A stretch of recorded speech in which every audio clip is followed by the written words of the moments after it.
Well, good evening, fellow botnets. How you doing? Good to have every bot here in the roster.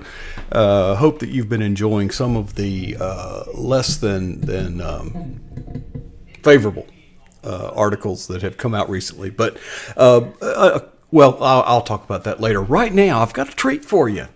The other night, all of us were riveted to CNN as one of our own, Patty Curran, was part of and doing anyway, she was on CNN and at a town hall that was broadcast nationally. And let's bring Patty into our studio here. And Patty, see, there's a patriot right there. And well, Patty, it's just, we're so proud of you. First of all, thank you for representing us so well. And just tell us what it was. What's it really like? What's really going on up there that we don't know? well, yeah. My head was about to explode during the whole thing. They talk in between. It's really kind of bizarre because some of the things that I noticed, like Van Jones, and during one of the breaks, people were taking out their phones and stuff. And so he said to the audience, "Oh, if you're posting on Instagram, be sure to tell them to tune in." And I was thinking in my head, "Oh, is that because you don't have many people who watch?" But and they keep talking in between the breaks, and then they want people to clap and stuff like that. And it's well, I did not clap for the illegal who was sitting there. That illegal was sitting on my row. 1, 2. There was 2 ladies and then him. And I think I was probably the only person in the room did not clap for him. Because while I feel for your plight, go get in line and come here legally. Well, yeah, but, I mean, the comment I made in the chat room is they say, the comment was made, not all immigrants are criminals. I thought if you're here illegally, you're a criminal. Okay. You're breaking the law. You're breaking the law by virtue. Now what they meant, of course, was they're not murderers and thieves and rapists. They chain you to. I mean, like what other country? And I'm sorry, France doesn't think of America first.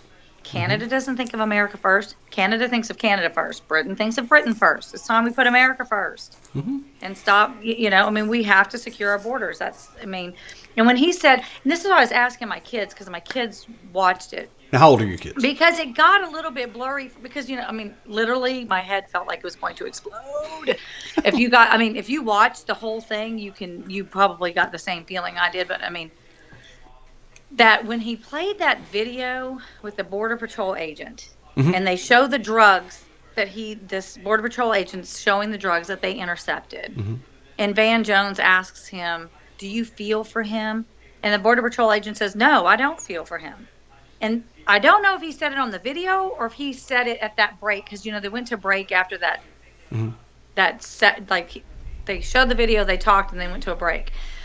And he was talking to that Trevor dude, and said, "I can't believe he doesn't. He doesn't have a heart." And I'm thinking, why doesn't? It was really hard not to stand up and go, "Excuse me, the drugs that come into our country and kill American children." Well, no, we do not feel for them. He portrayed it like these poor people are forced by the cartels to bring drugs into this country. Well, I'm not saying that never happens, but I don't think that characterizes it. And if it is, that is unfortunate. It really is. But the sheriff's deputy kind of stood up to him. He said he's breaking the law. I was glad that he did. Yeah. So, but from the time, so I don't know if I had to. So last week they called me. I think I'd talked to y'all before. They called me last week, asked if I could do it. If I would be interested. And I said sure. So I said, well, submit 3 questions. So I submitted 3 questions, and then they got back to me and said we're going to have you on. And then the day before they told me this is your question, and then okay, so I had a long that lady, the Medicaid lady. Medicaid was around before Obamacare, by the way. So just saying, her daughter would have been taken care of. But I had more like they were going to do. They had pictures of my kids, and they were going to say something about the backstory, all this other stuff. I don't even, because they were going back and forth. Well, then I landed in New York. I left that morning. I got to New York around 1:00, and on the way to the hotel, they tell me I get this email. They picked you up at the airport, right? Oh yeah, they paid for my flight. Limo, taxi. Well, sedan. An sedan limo, for, yeah. Yeah. But what the idea is to capture you and not let you escape. Yeah, right. Well, because in New they've York City, they invested know in I'm you. not packing heat, right? Because I'm a Yeah. law-abiding citizen. And so, on the way, I get this email saying that I needed to shorten my question, whatever. So I was like, okay. So I'm working on that when I get, you know, just on the way because it's kind of stressful because I'm like, great. I don't want to get up there because a lot of people had cards. Once I would prefer to go up there and just Yeah. speak naturally and Mm-hmm. not read it. So I was like, oh, great. I'm going to screw this whole thing up because I've had this question. I've got it really down pat. And then now I've Now got you're to going to shorten change it. it. Mm-hmm. Well, now we know why because they had me last. And as they were doing, they didn't make the other people shorten theirs, Mm-hmm. right? And then they give the backstory to the lady who supports Obamacare and all that. So then, anyway, so I changed it, resubmitted it. They had to approve it. That's how scripted this crap is. Mm-hmm. So they approved it, and then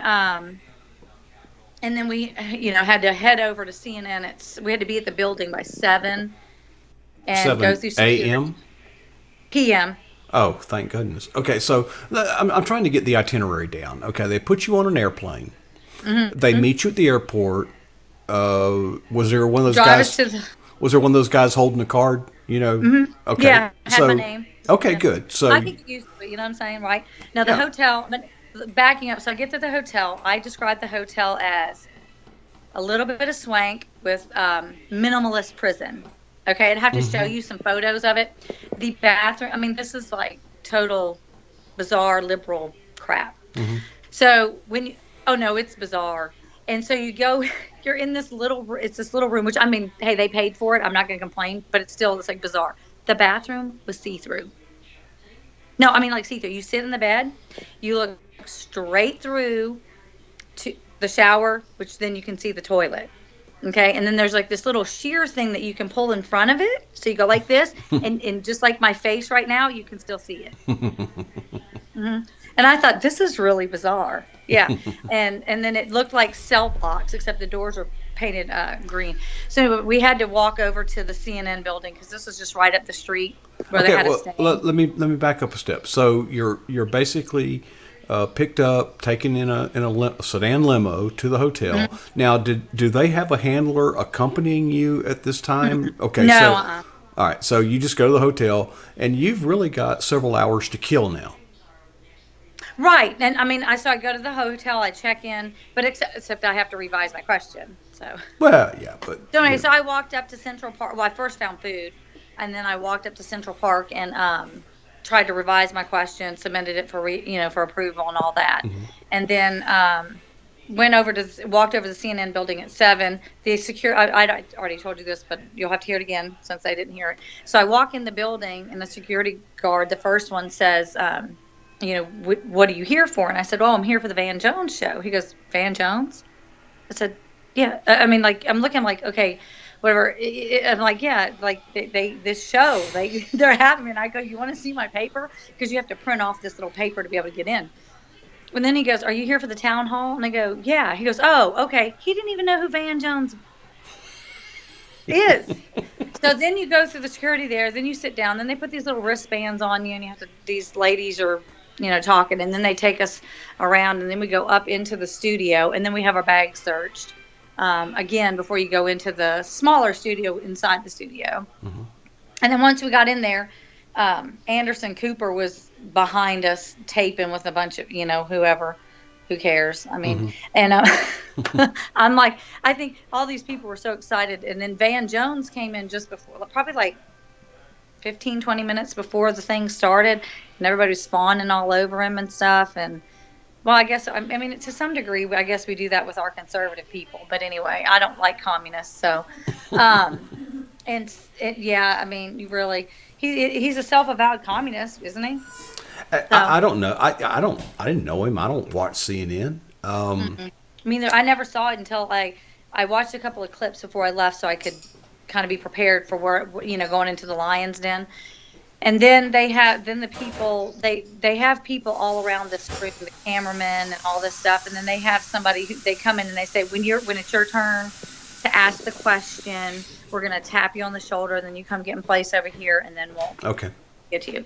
And so it was just amazing that I could even speak by the time it was time for me to ask my question, because with all the BS that they were talking about, I mean, did you guys? I don't know if any of you watched it. I mean, it's like the crappiest show on the planet. Well, I yeah, mean, I was trying again, and I'm not a good critic of television or that, but I will say that my overall, in fairness to Van Jones, he was able to play devil's advocate in a not snarky kind of way. yeah. You know, I'm trying to give Trevor's a him little credit. more obnoxious, but yeah. Yeah, I'm just trying to give him any credit where it's due. But it's like with Trevor, I'm thinking you don't like South Africa, and you come here to America. I don't think he's not an American citizen, and he's my take on him was, son, go back to Africa and see if you can make $1 million hosting comedy when you shows. get old enough to shave, why don't you come over here and try to have an adult? You know, he just seemed incredibly young. Now I will say this: he's very articulate. Oh, he is very articulate. I just don't agree. But he's also very young, and I don't know, how old is he anyway. I don't know, but it looks like he's not old enough to cuss, and he. But he's a good thinker. I mean, again, I'm trying to separate any ideological differences and just evaluate it more academically.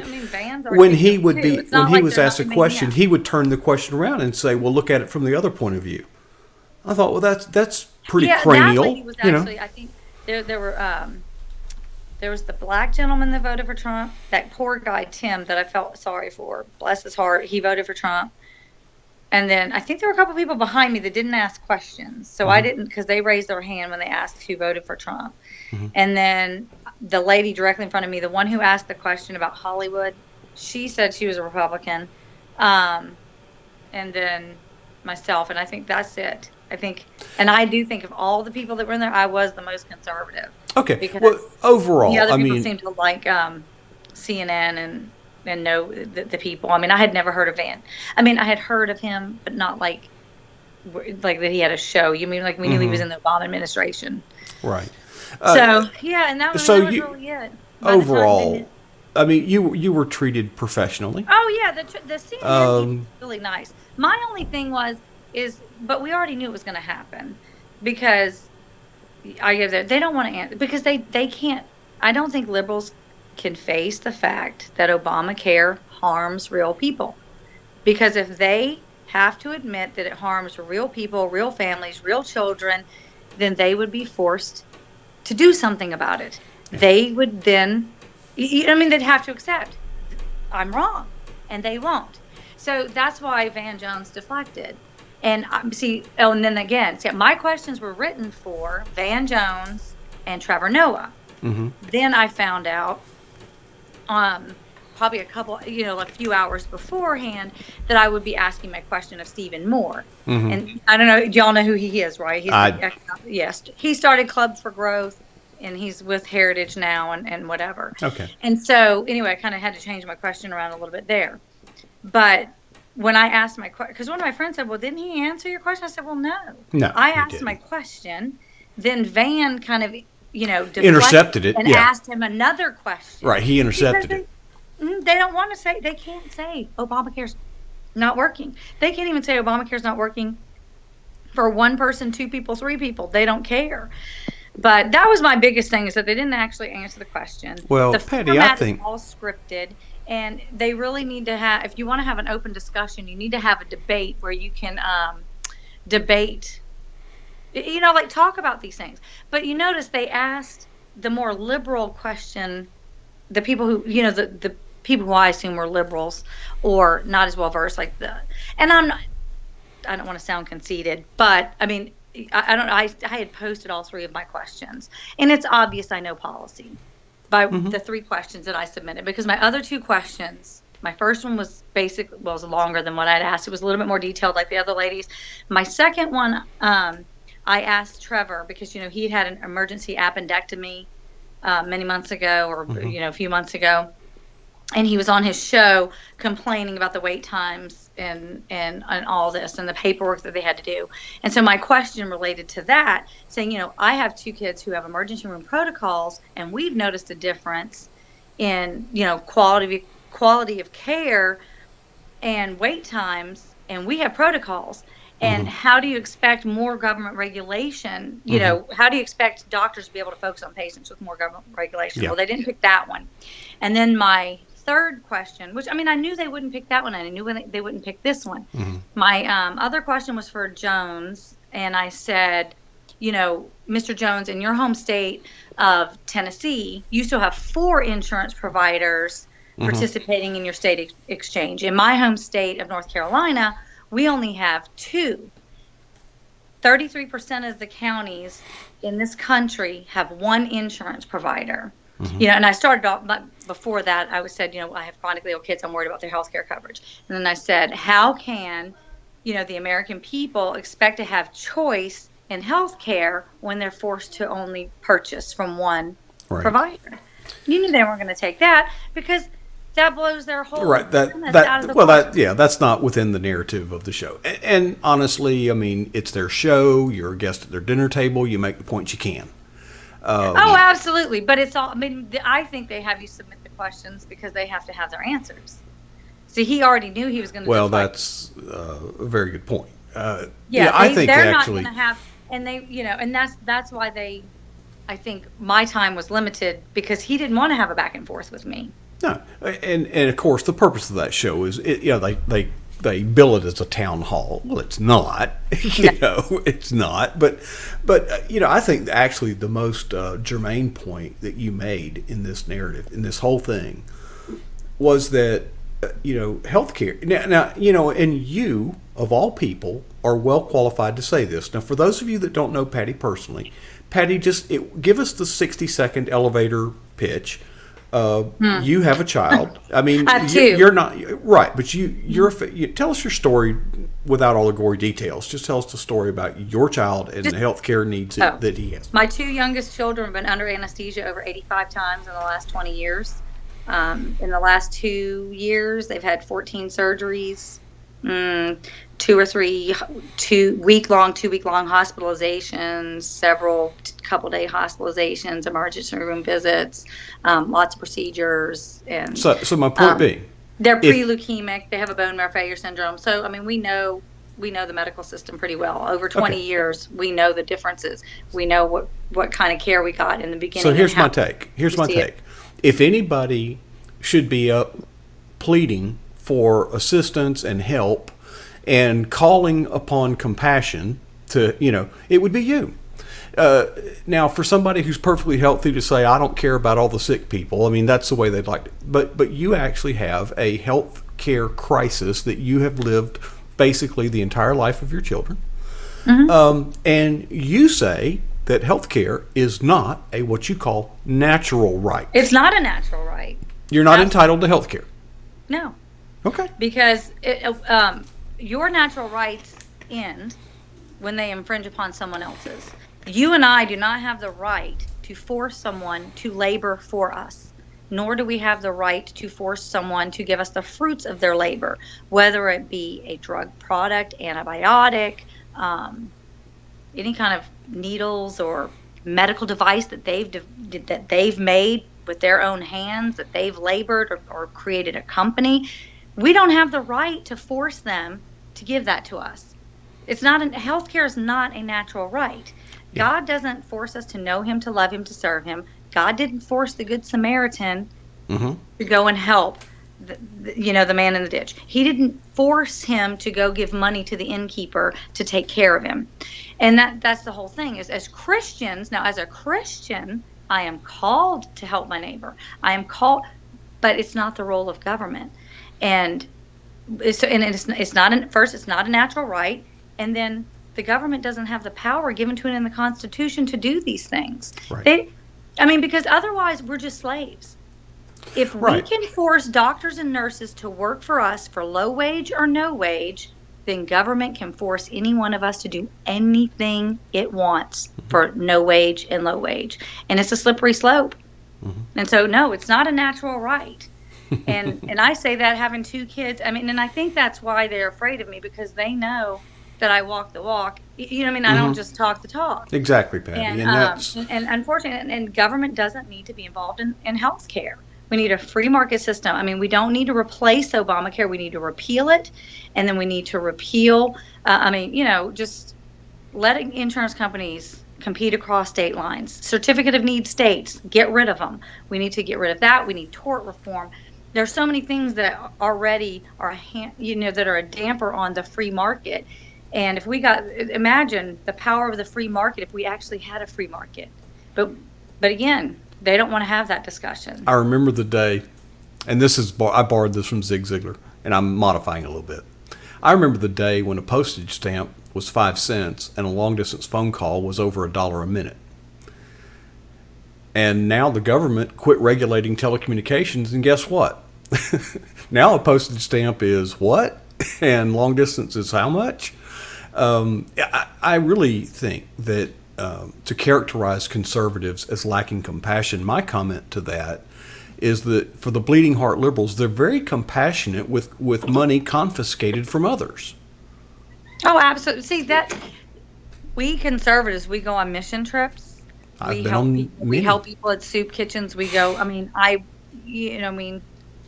my kids are out. They do their things, their pro-life things. They work at maternity homes, those kind of things. We actually get out there. You know what I did today? Liberals they feel better because, we're paying taxes. And so they don't feel like they have to go get their hands dirty. And taxes are in effect confiscated. I mean, you can try to dress it up a little. It's confiscation of your money. Taxation is theft. It's institutionalized theft, and anything outside of the 18 enumerated functions in the Constitution, it needs to be gone. Right, or not gone, left to the states and the people. Well, do you know what I'm saying? For the federal government's involvement. Today, just a story. In my route that I take, it takes me right past an abortion clinic several times a day. Mm. And from time to time, I will see a group of people gathered on the right-of-way of the road, sometimes, rarely holding signs. Most of the time just sitting there, praying and just being there. So I make it a point to stop and say, look, I'm actually on the clock, so I would love to stay, but can I just pray with you all? And it's just a very uplifting experience for myself and for them, because they're the warriors who are doing the job, and absolutely, it's always great. I see them as a very compassionate, civilized group of people who care. The characterization of they don't set people's things on fire. They don't riot. They don't destroy property. Right. Yeah. We had a Planned Parenthood protest here a couple of weeks ago. It was a rally, and it was the weirdest thing because we had counter protesters, but they were quiet when the speakers were speaking, and then when we prayed and when we sang religious songs, they started yelling like crazy. I mean, like just batshit crazy yelling. And that's how much they hate God. I get it. Well, Patty, we've probably gone over on our time. Let's do this again. You're a champ. Yeah, and I'll try to. I just hope that God uses what happened in some way. I hope that. Oh, we know that He will, because the thing is we knew that they weren't going to answer my question, and I had posted on Facebook before I even left for New York. We know that God uses this. There might, even if it's just one person who stops and thinks, "Wow, $16 to $6,000." That's, I mean, we don't know how God, but we know He does use it. He uses everything we do. I ask the Holy Spirit to guide me anytime I've been on TV so far, and it hasn't been many times. But because I am. Just give us an update. What are you doing now? Tell us, and you have any? I'm not asking you to make any announcements, but what's in your heart? What do you want to do? It because look what Jenny Fox is doing. Just today it came out. She's supporting. I have to go and do more research on it, but there's a bill I think that says employers can get your genetic information, and she's actually supporting this. Yeah. And then of course with Ryan Care, if they don't fully repeal Obamacare, you can bet I'll probably primary her again. Yeah. We don't file until December because hopefully it won't be jacked up. See, our last election, I got 33% of the vote, and that's with them changing the district lines 3 months in advance. And the 3 counties that we picked up, we lost a bunch of counties, but the 3 counties we picked up, she had represented them previously because, every 10 years they they redo the districts and whatever. But she had represented them previously, so she was known, and she spent $1 million to my 86,000. And we got 33% of the vote. And to give you an idea, Nealon spent $1.5 million to try to defeat Paul Ryan. I mean, I went up to Wisconsin and door knocked for Nealon, but people didn't know him. But anyway, and he got less than 16% of the vote. Well, so, Patty, I hope that we'll put it this way. Just pray about it, because I'm praying about it, because I really thought, because, they told us, if we get the presidency, it was like, we only have the House, we need the Senate, so we give them the Senate. Now they should have had that, 2015 bill on his desk, inauguration day, and they didn't. They didn't. Yeah. And so, I'm thinking about it. I mean, I don't know if I will, not with the circumstances going on in my life right now, but you never know. God does.